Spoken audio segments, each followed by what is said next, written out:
Bom dia a todos e obrigado por aguardarem. Sejam muito bem-vindos à videoconferência de divulgação dos resultados do primeiro trimestre de 2025 do IRB-RE. Destaco aqueles que precisarem de tradução simultânea, que temos essa ferramenta disponível na plataforma. Para acessar, basta clicar no botão Interpretation, através do ícone do globo na parte inferior da tela e escolher o seu idioma de preferência, português ou inglês.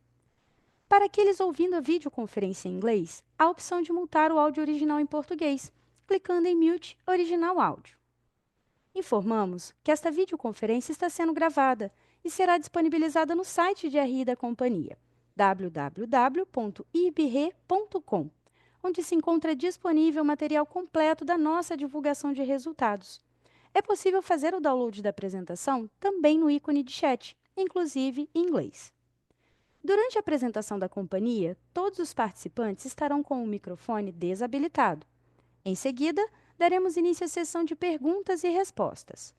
Para fazer perguntas, clique no ícone Q&A na parte inferior de sua tela e escreva sua pergunta para entrar na fila. Ao ser anunciado, uma solicitação para ativar o seu microfone aparecerá na tela e, então, você deve ativar o seu microfone para fazer perguntas. Orientamos que as perguntas sejam feitas todas de uma única vez. Ressaltamos que as informações contidas nesta apresentação e eventuais declarações que possam ser feitas durante a videoconferência, relativas às perspectivas de negócios, projeções e metas operacionais e financeiras do IRB-RE, constituem-se em crenças e premissas da administração da companhia, bem como informações atualmente disponíveis. Considerações futuras não são garantias de desempenho. Elas envolvem riscos, incertezas e premissas, pois se refere a eventos futuros e, portanto, depende de circunstâncias que podem ou não ocorrer. Investidores devem compreender que condições econômicas gerais, condições de mercado e outros fatores operacionais podem afetar o desempenho futuro do IRB-RE e conduzir a resultados que diferem materialmente expressos em tais considerações futuras. Hoje, contamos com as presenças dos executivos da companhia: o senhor Marcos Falcão, diretor-presidente e diretor de Relações com Investidores da companhia; o senhor Daniel Castilho, vice-presidente de Resseguros; o senhor Frederico Knapp, vice-presidente financeiro; o senhor Paulo Vale, diretor-geral da IB Asset; e a senhora Eduarda Della Rocque, diretora de Controles Internos, Riscos e Conformidade. Passarei a palavra ao senhor Marcos Falcão, presidente do IRB-RE, que iniciará agora a apresentação.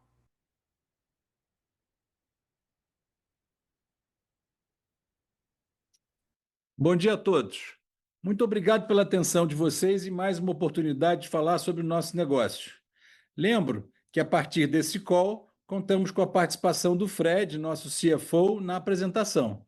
Vou limitar a minha participação à abertura e ao encerramento, além das perguntas.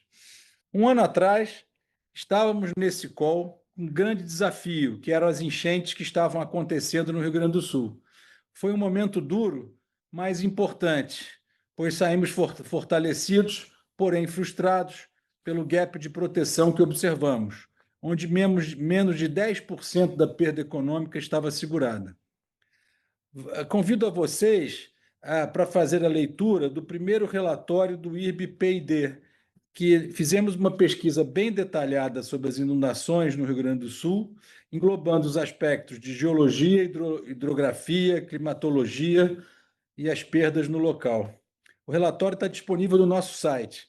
Acreditamos que compartilhar esse tipo de informação melhora a análise de risco de toda a cadeia, está em linha com o propósito de proteção da sociedade. Os juros atingiram 14,75 na semana passada, que contribuem para o nosso resultado financeiro. O tempo vai passando e a nossa rentabilidade vai melhorando, como será explicado pelo Paulinho. Mas de nenhuma forma o resultado financeiro nos distrai da disciplina de mantermos o foco em gerar resultados de subscrição, que será abordado pelo Castilho em seguida. Continuamos focados em melhorar nossa eficiência, buscando reduzir despesas. Reduzimos pessoal e estamos revisitando contratos e serviços para tornar a empresa mais leve e ágil. Queremos centralizar todas as bases de dados da companhia em um único ambiente, de forma segura, confiável e acessível. Acredito que esse investimento em tecnologia e revisão de processos elevará a rapidez e a assertividade na tomada de decisões. Fred vai abordar isso adiante. Quanto à nossa gestão de capital, a Duda vai mostrar que ultrapassamos o número de 200% que almejávamos.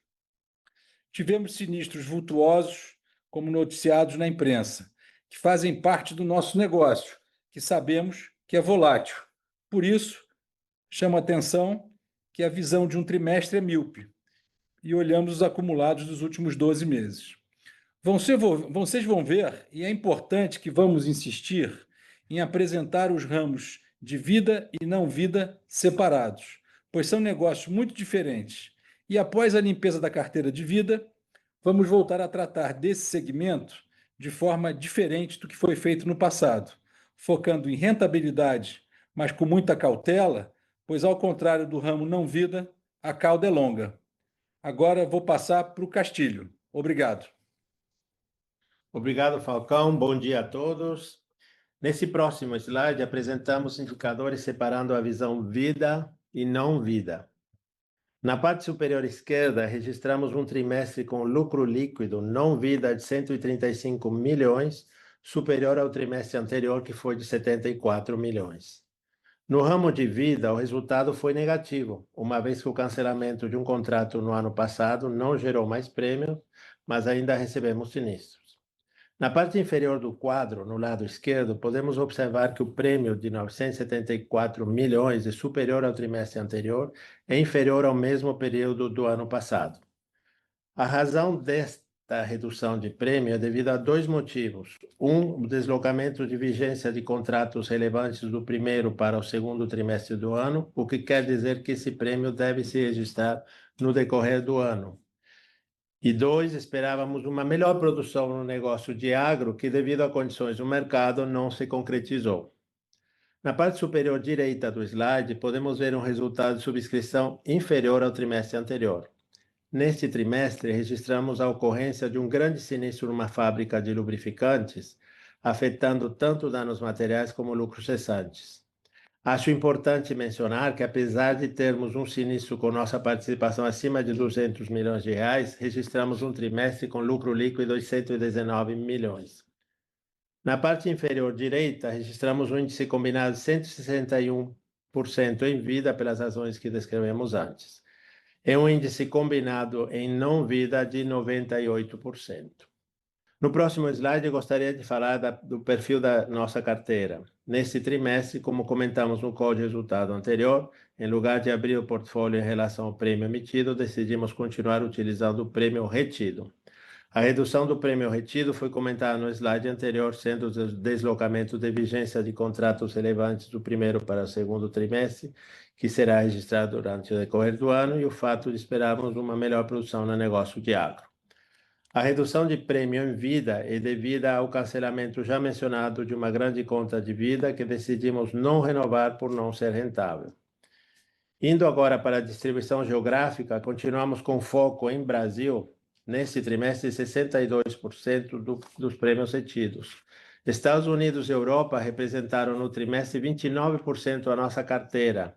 Essa distribuição geográfica deve mudar nos próximos 2 trimestres, uma vez que a América Latina renova seus negócios em abril, junho e julho. Estamos, portanto, nesse momento em plena renovação na Argentina, Peru, Colômbia e México. Acho importante comentar que nossa carteira é predominantemente cauda curta, com 52% no ramo patrimonial. Nossa estratégia continua de crescimento com rentabilidade. Se observarmos que não conseguimos aceitar riscos com a precificação adequada, não sacrificaremos o resultado. No próximo slide, verificamos os indicadores na visão dos últimos 12 meses, separados vida e não vida. Notem o crescimento do lucro líquido de forma paulatina de 185 para 412 milhões, com correspondente aumento de resultados de subscrição de 274 para 433 milhões. O prêmio retido na visão dos últimos 12 meses é superior em não-vida, com um crescimento de 10%, de 2,9 bi para 3,3 bi, com redução em vida, como era já esperado. O ramo vida representou no trimestre 5% do prêmio total. Consideramos que o prêmio da carteira vida já se encontra no patamar mínimo e pretendemos, a partir de agora, iniciar um novo plano de negócios visando sempre a rentabilidade. Finalmente, notem que o índice combinado de 129% em vida e 97% em não vida. Indo para o próximo slide, verificamos os indicadores com mais granularidade, segregado a carteira de não vida entre doméstico e internacional. Neste slide, podemos observar que o lucro líquido de não vida foi originado principalmente pela carteira doméstica. Notem que o negócio internacional não vida passou a ter resultados positivos desde o quarto TRI de 2024. Podemos observar a mesma progressão nos resultados de subscrição. Observem também que o índice combinado de não vida internacional continua se reduzindo hoje em 102%. Não vida doméstico registrou um índice combinado de 95%, impactado pelo sinistro vultoso já mencionado.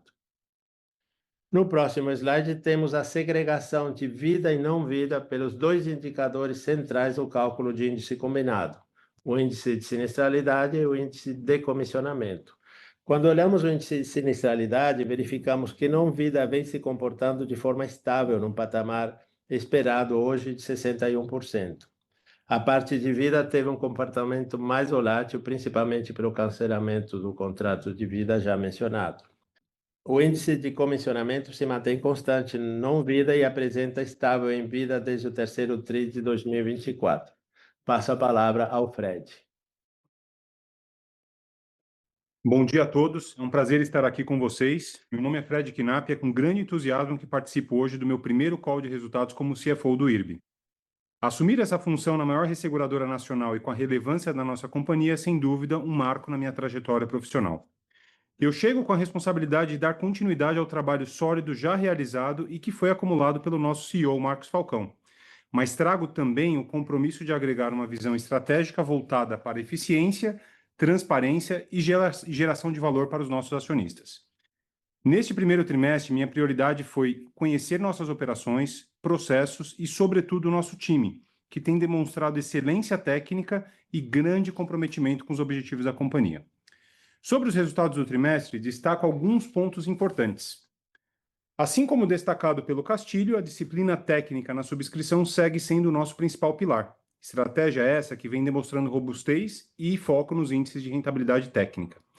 Seguimos focados também na busca por eficiência operacional. Recentemente, iniciamos um mapeamento completo de todos os processos da companhia, com o objetivo de identificar automações e otimizações de processos.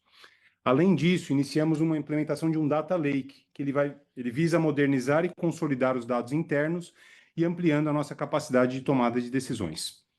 Indo agora para o slide de despesas administrativas, e como abordado em calls anteriores, seguimos com o desafio de melhorar o índice de despesas. Parte dessas despesas está relacionada à depreciação e contingências, e ressalto que a depreciação não tem efeito em caixa. Implementamos mudanças também para capturar essas despesas de forma mais precisa, especialmente no que diz respeito aos investimentos em TI, que anteriormente eram registrados como CAPEX. Como forma de avaliação das despesas administrativas, entendemos que o ideal é olhar para o acumulado de 12 meses, visão essa que abordamos no slide. No gráfico do lado esquerdo, verificamos um crescimento de 6% quando comparamos os 12 meses terminados em dezembro de 2024 com o acumulado terminado em março de 2025.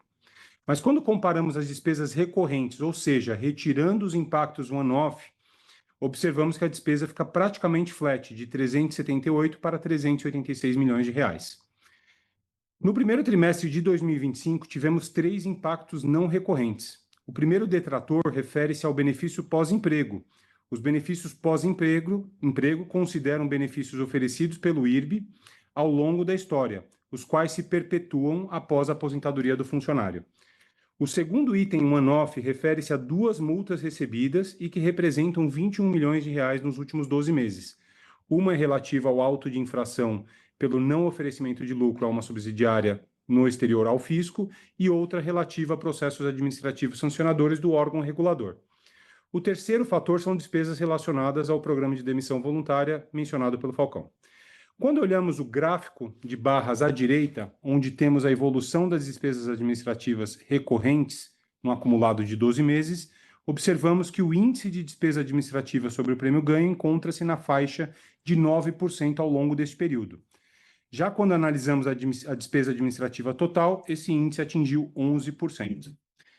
Decompondo agora esses gastos, verificamos que em torno de 2 pontos percentuais referem-se a despesas referentes ao legado da companhia, que não tem relação com o prêmio ganho. Se excluirmos os gastos com o legado, esse índice retornaria ao nível de 9%, entretanto, a gente ainda não considera esse índice o ideal. Voltando à minha fala inicial, temos o desafio de trazer eficiência tanto pelo lado da receita quanto pelo controle de custos. Agora passo a palavra para o Paulo Vale, que abordará sobre o nosso resultado financeiro. Obrigado, Fred. Bom dia a todos. No próximo slide, verificamos que a carteira de investimentos da companhia fechou o primeiro trimestre de 25 com 8,9 bilhões sob gestão, sendo 56% no Brasil e 44% no exterior. Cabe mencionar que a redução dos ativos sob gestão de 9,1 bilhões do quarto trimestre de 24 para 8,9 bi deveu-se principalmente à apreciação de 7,27% do real no primeiro trimestre, que impactou as nossas posições em moedas estrangeiras. O resultado dos investimentos somou 174 milhões no trimestre. No onshore, o resultado foi de 145 milhões, beneficiado pelo alto nível das taxas de juros locais e pelo bom desempenho dos fundos de renda fixa, com 105% do CDI, e crédito privado, com 116% do CDI no período. No offshore, o resultado foi de 29 milhões, correspondendo a 87% do rendimento dos Fed Funds e condizente com as rentabilidades previstas para a nossa carteira. Quando olhamos o resultado financeiro e patrimonial total, vemos 210 milhões, beneficiado também pelo resultado de 45 milhões na variação cambial, tendo em vista termos iniciado o ano com uma posição ativa em reais, decorrente de ajuste na expectativa de realização de recebível de uma ação judicial transitada em julgado de dólares para reais, conforme comentado no resultado do quarto trimestre de 24. Já no próximo slide, abrimos o resultado por classe de ativos, onde vemos as rentabilidades favoráveis citadas nas linhas de renda fixa, 105% do CDI, e crédito privado, 116% do CDI. Na parte de inflação, dados os números mais altos de fevereiro e março, tivemos rentabilidade de 104% do CDI na parte ativa e 90% do CDI na parte de legado, aberta no gráfico à direita, com as NTNBs 25, 26 e 28, que são aplicações realizadas até 2021 com taxas menos atrativas. Na parte do offshore, destaque para a linha de gestão ativa dos soberanos brasileiros, com rentabilidade de 172% dos Fed Funds, que se beneficiou do fechamento das taxas no trimestre. E na parte de títulos privados, com um bom desempenho dos bondes corporativos e dos CDs das moedas emergentes, com os quais fazemos o hedge da companhia, que teve uma rentabilidade de 127% dos Fed Funds. Quanto ao legado dos soberanos brasileiros, que foram investidos com taxas menos favoráveis em anos anteriores, vale citar que estamos zerando paulatinamente a posição do Globo 2026, realizando o prejuízo correspondente ao valor do mercado e reinvestindo a taxas mais favoráveis, processo esse benéfico para a companhia. Já realizamos cerca de 45% desse movimento, reduzindo a posição de 6% para 4% dos ativos totais, e o objetivo é liquidar totalmente essa posição ainda durante esse ano, com impacto previsto de 51,7 milhões, conforme a nota explicativa 6.2.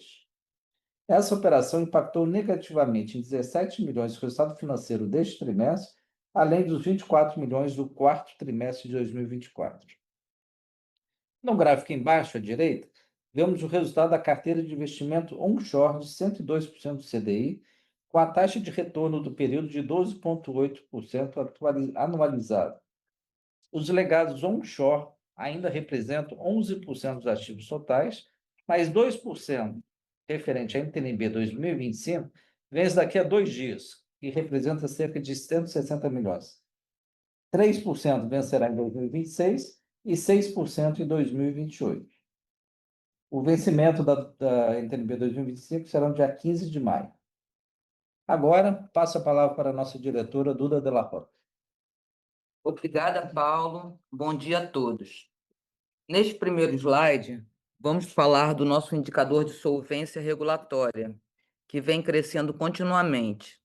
A suficiência do patrimônio líquido ajustado em relação ao capital mínimo requerido, que era apenas de 72 milhões há 2 anos atrás, é hoje de 1 bilhão e 115 milhões, conforme o gráfico superior esquerdo, o que significa uma suficiência de 207%, um aumento de 38 pontos percentuais em relação ao primeiro trimestre de 2024. O resultado se deve, tal como vemos no gráfico superior à direita, a um aumento substancial do nosso patrimônio líquido ajustado, sem quase nenhum aumento do capital mínimo requerido, de um ano para cá, representando uma melhora substancial do retorno ajustado ao risco, tanto nas áreas financeira quanto de subscrição, como fruto da gestão mais eficiente do nosso capital. Já no próximo slide, vamos olhar o segundo indicador regulatório que avalia, de acordo com a SUSEP, a liquidez da nossa carteira, segundo o montante de ativos qualificados como garantidores para fazer frente aos nossos compromissos atuariais. O indicador de cobertura de provisões técnicas encerrou o primeiro trimestre com suficiência de 728 milhões, equivalente a 10,9% da necessidade de cobertura, 1,2 pontos percentuais abaixo do indicado em dezembro de 2024, dentro da margem de oscilação normal da volatilidade do nosso negócio. Cabe registrar que esse indicador está 5,1 pontos percentuais acima do valor registrado no primeiro trimestre de 2024 e que, além do monitoramento da cobertura de provisões técnicas, realizamos a gestão dinâmica do caixa da companhia, incluindo o hedge para todas as moedas que operamos. Nesse slide, trazemos as várias iniciativas de destaque que já tivemos este ano na área de sustentabilidade.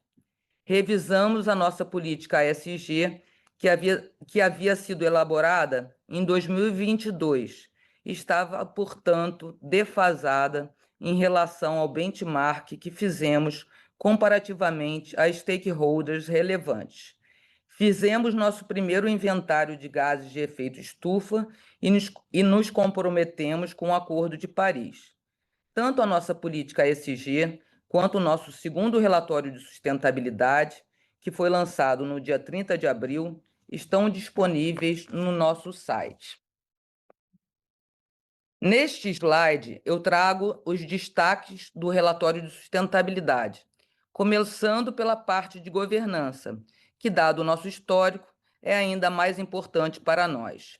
Estamos no terceiro e último ano do nosso acordo com o DOJ, Departamento de Justiça americano. E não só por isso, estamos investindo e evoluindo muito no nosso programa de integridade, que é detalhado no relatório. No aspecto social, destaco que este ano fomos novamente considerados Great Place to Work. E no aspecto ambiental, publicamos recentemente no nosso site o nosso primeiro relatório IRB-PID, fazendo uma análise detalhada sobre as inundações do Rio Grande do Sul que aconteceram em abril e maio e sobre as queimadas do estado de São Paulo de agosto e setembro do ano passado. Agora, passo a palavra de volta ao Fred. Muito obrigado. Agora, na sequência, apresentaremos 3 slides sobre o nosso desempenho no IFRS 17. No primeiro, destacamos o lucro líquido de 134 milhões no período, frente aos 237 registrados no primeiro trimestre de 2024. Nesse trimestre, o resultado das prestações de serviço totalizou 235 milhões, uma leve redução em relação ao mesmo período de 2024, quando alcançou 252 milhões. Os principais destaques positivos foram os grupos patrimonial e rural, que contribuíram de forma relevante para a composição do resultado. Por outro lado, no Vida, observamos uma redução no resultado do primeiro trimestre de 25 em comparação ao mesmo período do ano anterior, refletindo a nossa estratégia em focar em contratos rentáveis nesse segmento. Passando para o próximo slide, falaremos do impacto da margem contratual de resseguro, ou CSM.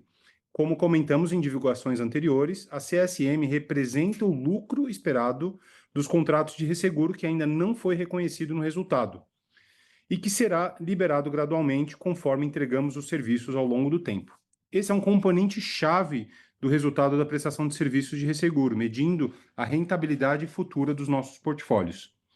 Neste trimestre, registramos uma redução de 13,6% na amortização da CSM em relação ao mesmo período de 24, reflexo de uma amortização mais elevada no Vida naquele período, principalmente em função das últimas contas com valores relevantes recepcionadas em 23.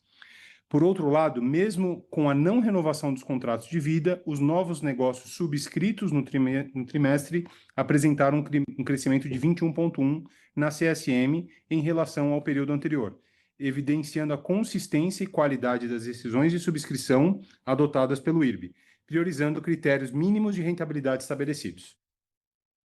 Já no terceiro slide, o principal fator que impactou negativamente o nosso resultado no primeiro trimestre de 25 foi o efeito das taxas de desconto aplicadas aos ativos e passivos dos contratos de resseguro e retrocessão, resultando em uma despesa total de 198 milhões.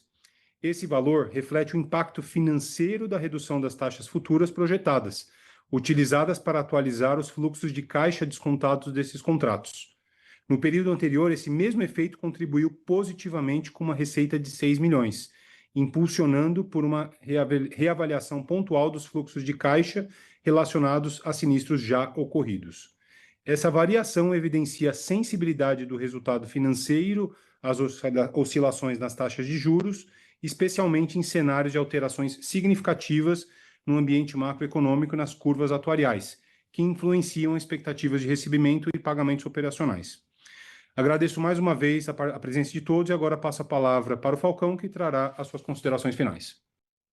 Obrigado, Fred. Gostaria de dividir com vocês a minha empolgação com os reforços no nosso time. O Fred está conosco desde janeiro e já está jogando firme e agregando muito valor. A outra novidade é a Viviane Madirossian, que assumiu a diretoria de sinistros, com quase 20 anos de experiência no mercado. Além de aliviar o castilho, ela veio tocar a área que entrega o benefício dos nossos clientes comprarem resseguro. E temos muito a melhorar na qualidade do nosso serviço. Muito bom ver o IRB atraindo os melhores talentos do nosso mercado, pois não tenho dúvida que é o lugar mais legal para se trabalhar e o nosso business, it's all about people. Recebemos novamente o selo de Great Place to Work, que reflete a energia e o ambiente que vivemos no nosso dia a dia. Na última AGO, em fins de março, foram eleitos 4 novos conselheiros, compondo nosso colegiado de 9 membros. A Luíse Barsi, que traz a visão de value investor, a Vitória Berrarano, uma colombiana com grande experiência internacional e visão estratégica no mercado de resseguros. O Pedro Engler, um empreendedor bem-sucedido, com visão de startups e tecnologia.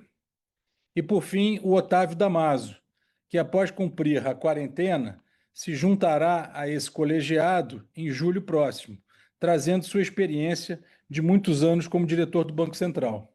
Já no Conselho Fiscal, o Ricardo Baldin passa a liderar esse colegiado, trazendo sua extensa experiência junto à Price, PwC, né? E participação em diversos colegiados, entre os quais o do Banco Itaú. Estamos fortes e energizados para enfrentarmos os desafios de crescer com rentabilidade, motivados pelas oportunidades de reduzir o gap de proteção e aumentar a penetração dos seguros em nossa sociedade. Estamos bem preparados para a renovação de 1º de julho na América Latina, próximos aos clientes e com capital e capacidade para sermos competitivos. Estou liderando um business plan que discutiremos a fundo no nosso processo de planejamento que se iniciará no segundo semestre. Temos muita confiança na disciplina de subscrição. Pode ser um caminho mais duro, mas, como já disse em outros momentos, se tivermos que errar, vamos errar pelo excesso de cuidado com a subscrição. Mas é somente assim que acreditamos que se cria uma empresa perene a longo prazo e que sirva os acionistas. Trabalhamos para o IRB trazer retornos consistentes de longo prazo aos nossos acionistas. Vejo muitas oportunidades no setor de seguros e resseguros e acredito que o IRB pode liderar a abertura de várias frentes que ainda não foram exploradas. E eu conto com vocês, nossos investidores, nessa jornada. Agora vamos às perguntas, por favor. Agora, começaremos a sessão de perguntas e respostas. Lembrando que, para fazer perguntas, vocês devem clicar no ícone Q&A, na parte inferior da tela, para entrar na fila. Ao ser anunciado, uma solicitação para ativar o seu microfone aparecerá na tela. E então, você deve ativar o seu microfone para fazer perguntas. Solicitamos, por gentileza, que as perguntas sejam feitas todas de uma única vez. Vamos à nossa primeira pergunta. É do Eduardo Nicho, da Genial Investimentos. Eduardo, iremos habilitar o áudio para que você possa realizar a sua pergunta. Eduardo, pode prosseguir, por favor. Bom dia a todos, bom dia Falcão, Castilho, Fred, Duda. Tenho duas perguntas. A primeira em relação ao índice combinado, né? Apesar da piora aí do índice técnico de vocês, vocês conseguiram uma performance, um crescimento de lucro, né? Tri a tri, ano a ano.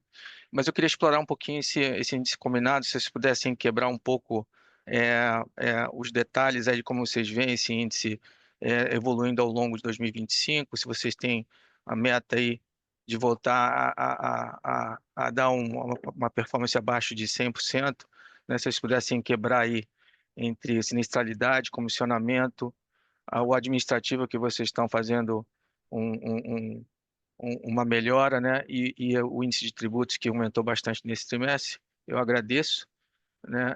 E a minha segunda pergunta é em relação ao crescimento de vocês. Vocês tiveram os prêmios emitidos aí recuando 13% nesse trimestre, né? Ano a ano, principalmente no Vida Brasil, uma queda aí de quase 62%, né? Eu entendo que vocês estão fazendo uma maior seletividade aí na escolha dos prêmios, mas de certo modo isso eventualmente pode comprometer o crescimento futuro de vocês. Se vocês pudessem dar um pouco de perspectiva do como vocês veem os prêmios evoluindo em 2025, Tá bem? eu agradeço.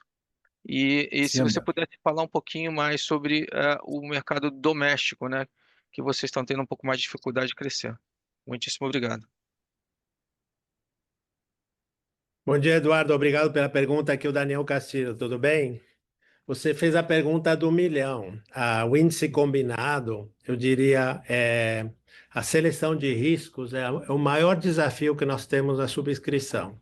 Agora, a seleção de riscos com rentabilidade é ainda maior o desafio. Eu costumo dizer que o nosso negócio você precisa ter 80% de ciência e 20% de arte.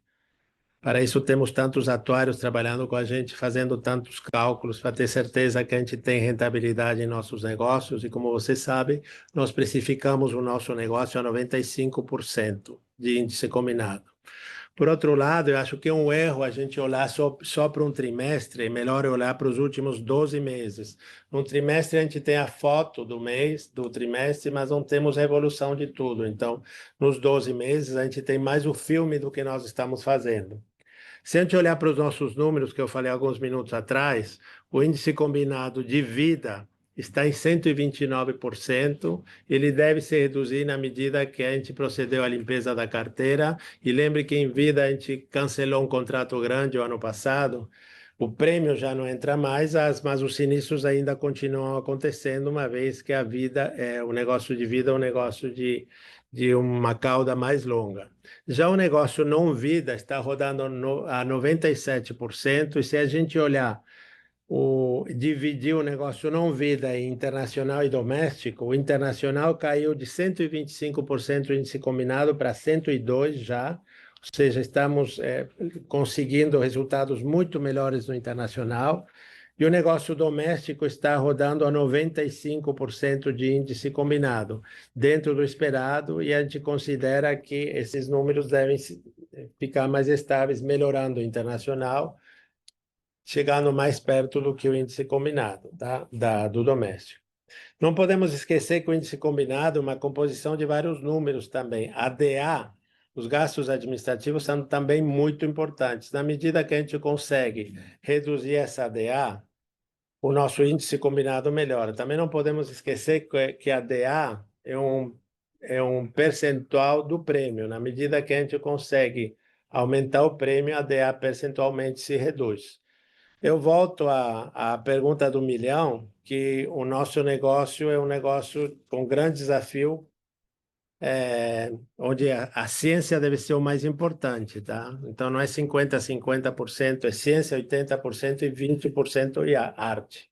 Estamos nesse caminho, eu estou muito confiante que a gente deve continuar melhorando o negócio internacional e reduzindo o índice combinado do negócio de vida.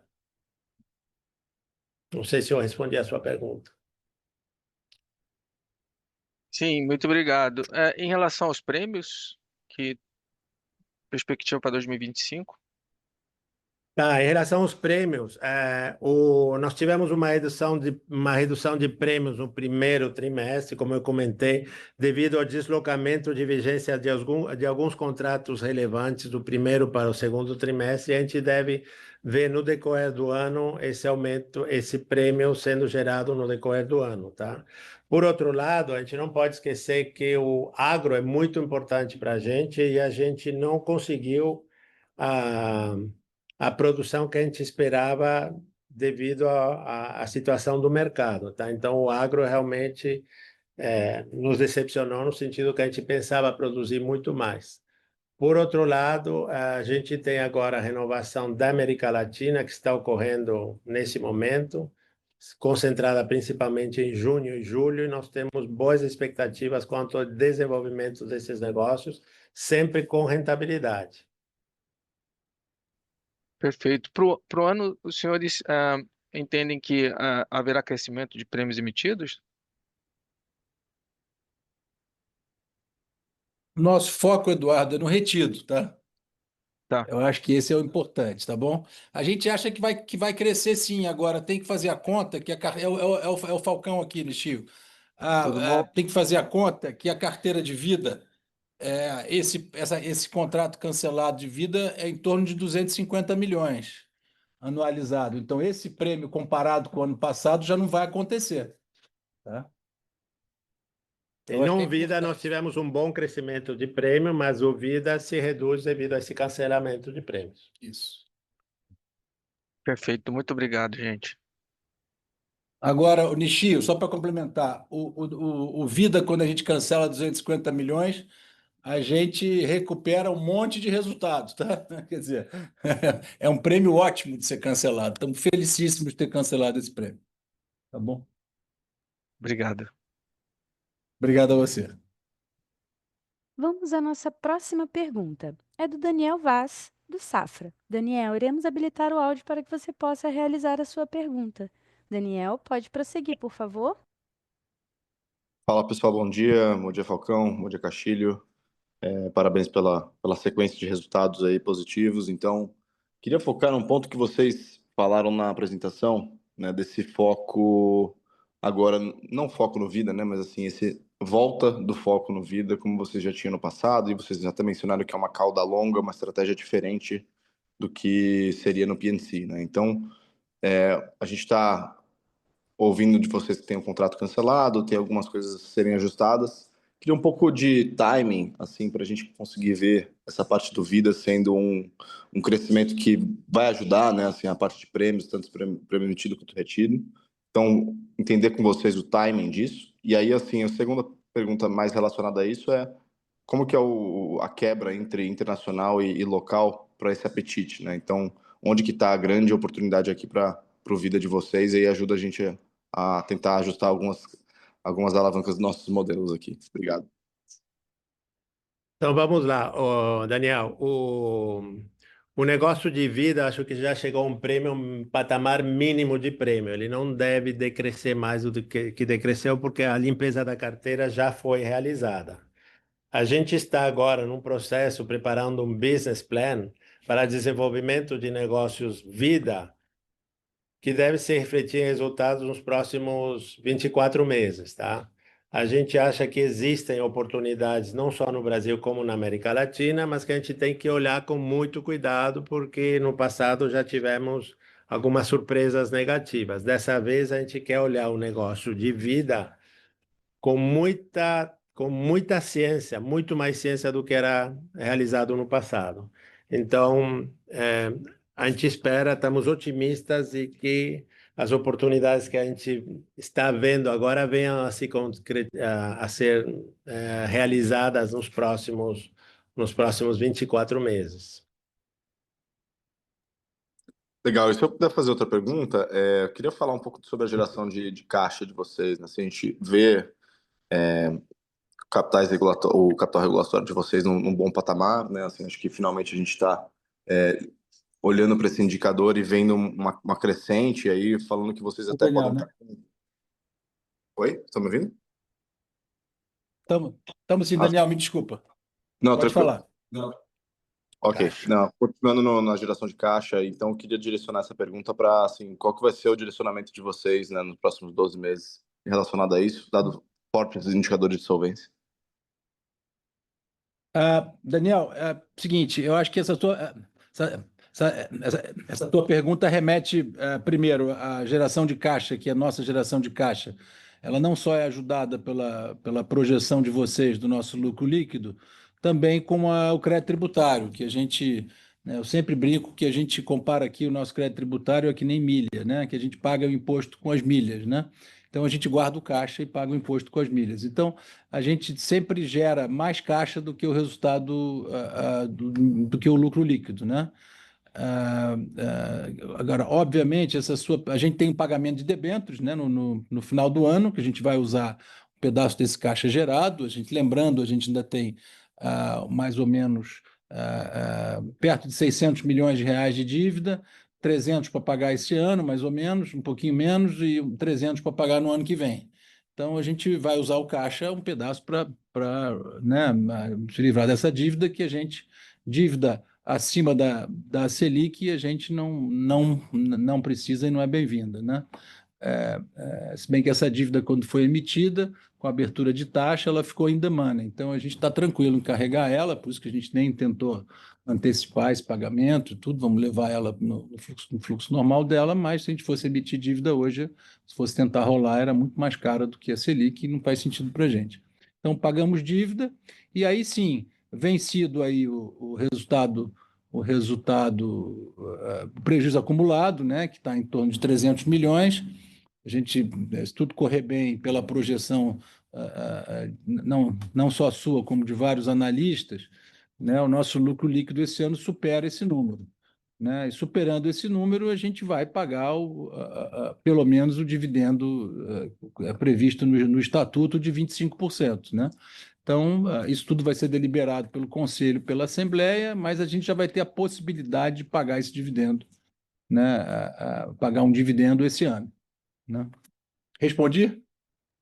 100%. Obrigado, pessoal. Obrigado a você. Vamos à nossa próxima pergunta. É do Arnon Shirazi, do Citi. Arnon, iremos habilitar o áudio para que você possa realizar a sua pergunta. Arnon, pode prosseguir, por favor.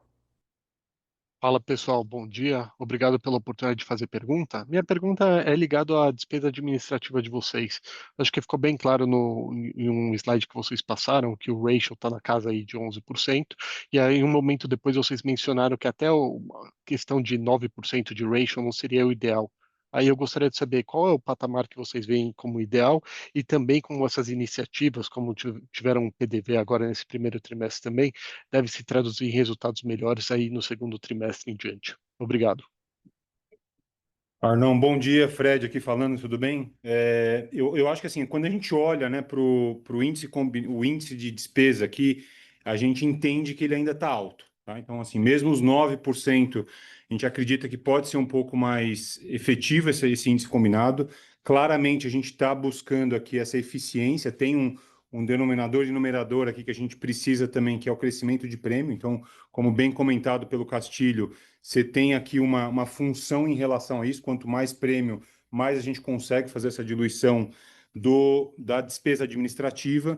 E a gente vem buscando essa eficiência operacional. A gente trouxe aí 2 exemplos, né? Tanto o mapeamento dos processos quanto o data lake, que a gente acredita que deve trazer aí o benefício para a companhia. A gente ainda está inquieto com esse número, então acho que é importante a gente mencionar. Estamos buscando aí para buscar tanto o crescimento no prêmio quanto uma despesa aí mais adequada. A gente vem renegociando vários contratos com todos os nossos fornecedores, então tem sendo revisitado, a gente criou um escritório aqui de projeto justamente para identificar essas oportunidades de itens que a gente não está consumindo e que poderiam ser mais eficientes, aí o termo de uso. Então tem uma série de outras coisas. Fizemos o PDV agora também, que a gente comentou no call de resultados agora. Então tem uma série de fatores que a gente está buscando e deve trazer aí um benefício no médio prazo para a companhia, tá? Super claro, obrigado e parabéns também pelo relatório de P&D, que ficou bastante interessante. Obrigado a você. Obrigado. Vamos à nossa próxima pergunta. É do Guilherme Grespan, do JP Morgan. Guilherme, iremos habilitar o áudio para que você possa realizar a sua pergunta. Guilherme, pode prosseguir, por favor? Oi, bom dia, pessoal. Falcão, Castilho, todo o time. Obrigado pela apresentação. Parabéns pela consistência dos resultados também. Mais um aqui parabenizando. O pessoal bateu bastante no operacional e está bastante claro, acho que a mensagem de vocês, da estratégia do operacional. Eu vou ficar com a parte menos legal, talvez, aqui do business. Vou fazer minha pergunta na parte financeira. Eu não sei se eu perdi ali na apresentação, mas teve 45 milhões de ganho de variação cambial no trimestre. Eu queria só entender se que gerou esse ganho e se a gente pode assumir sustentável. É um resultado financeiro bem forte, né? A conta que a gente fez aqui é os 210 e você já teve uma marcação de 17 milhões do reshuffling, dá quase 230 de resultado financeiro no trimestre. Queria só entender os drivers por trás. Eu acho que a chave está nessa variação cambial. Então, o que gerou os 45 milhões e se é sustentável algum resultado nessa linha para frente? E aí, 2 clarificações do meu lado aqui, é bem rápido. Eu acho que foi falado que é esperado um impacto negativo de 52 milhões do reshuffling do portfólio. Eu queria só confirmar se esse número já inclui o que já foi feito. Então, já passou aí esse 317, no quarto tri passou um pouco, só para entender se 52 é o adicional ou se já inclui o passado. E os 200 milhões de impacto da fábrica de lubrificante, se só confirmar que passou já inteiro nesse trimestre. Obrigado.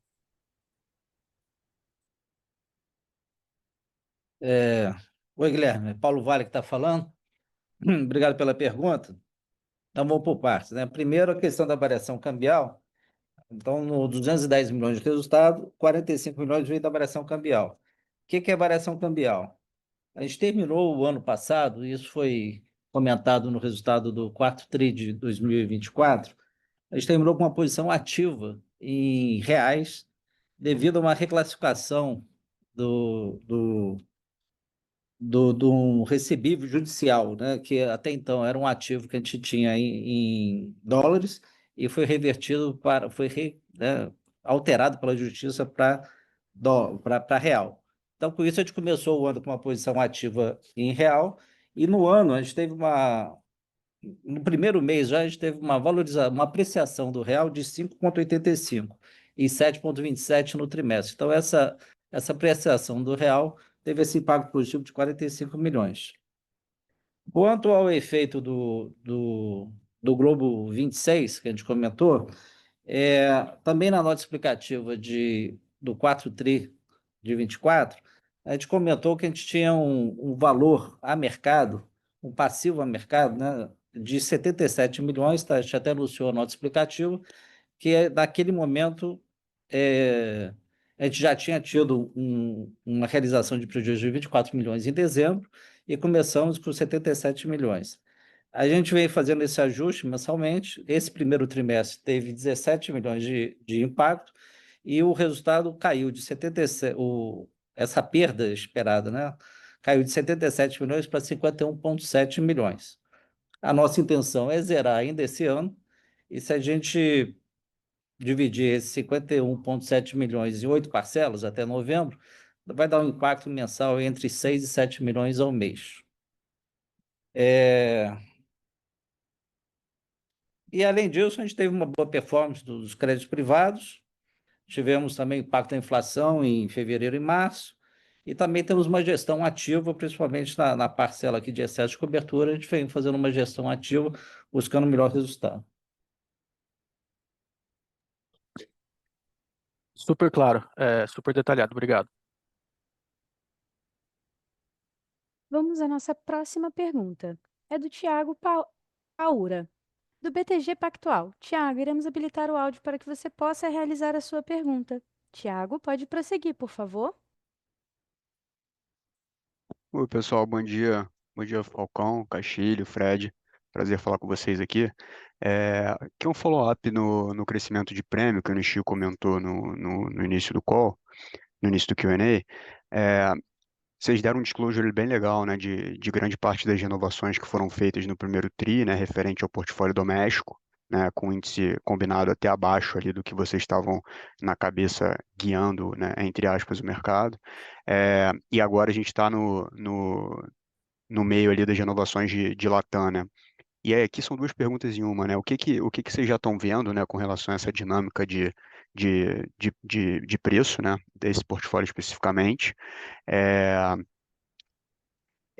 E se dá para a gente esperar, o Castilho mencionou, né, que talvez você tenha uma mudança, né, do breakdown aí geográfico going forward, né? Porque o Q1 ele teve um portfólio no Brasil maior, né? Mas mais para frente ele deveria se acomodar naqueles 80% Brasil e 20% resto. Ainda é essa cabeça vis-à-vis o que vocês estão vendo de renovação em Latam agora, né? Nesse momento, né? E por fim, o que vocês enxergam que são as vantagens competitivas para o IRB nesse portfólio especificamente, né? Porque tanto Castilho quanto Falcão sempre comentaram nos últimos 2 anos das vantagens para o portfólio local, né? Em termos de subscrição.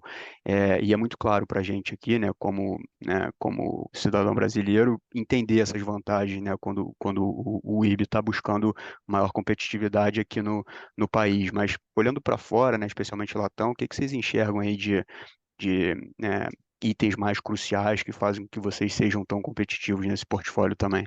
Valeu, obrigado. Tiago, eu peço desculpas. Já respondo a sua pergunta sobre a América Latina, mas acho que o Guilherme, na pergunta anterior, fez uma pergunta sobre sinistros, né? Então, nós tivemos um sinistro de uma grande fábrica de lubrificantes no estado do Rio de Janeiro, um sinistro que representou para a gente um valor para o IRB de 252 milhões, mas líquido de retrocessão deve dar em torno de 130, 140 milhões, sendo que é composto esse valor de danos materiais e lucros cessantes. Desculpa, Guilherme, que eu não respondi essa pergunta antes. Tiago, então vamos falar da América Latina. América Latina, eu acho que a grande vantagem competitiva que nós temos na América Latina é serviço. Não é preço só. Preço é uma coisa que a gente, volto a falar, é uma questão de ciência e arte. É claro que a gente está usando muito mais ciência no negócio que nós estamos vendo da América Latina, porque é um negócio que está mais longe da gente, mas hoje nós contamos com uma equipe grande de pessoas que são absolutamente influentes em espanhol, que estão visitando esse mercado com muita frequência. Eu, pessoalmente, estou visitando o mercado com mais 3 colegas daqui a 2 semanas e achamos que esse é o momento oportuno, porque o negócio se renova agora em julho. Semana passada, nós tivemos no IRB, no Rio de Janeiro, 18 clientes da América Latina, de vários países, do México, da Colômbia, Peru e da Argentina. Fizemos um jogo de seguros, que eu acho que é uma das melhores ferramentas de marketing que nós tivemos no Rio de Janeiro, que é a simulação de uma empresa que está indo muito mal. A gente roda 4 anos de vida dessa empresa e tivemos 18 pessoas participando com a gente. Uma apresentação que foi feita pela primeira vez 8 horas de apresentação, todas em espanhol. Nós acreditamos que isso é a nossa vantagem competitiva.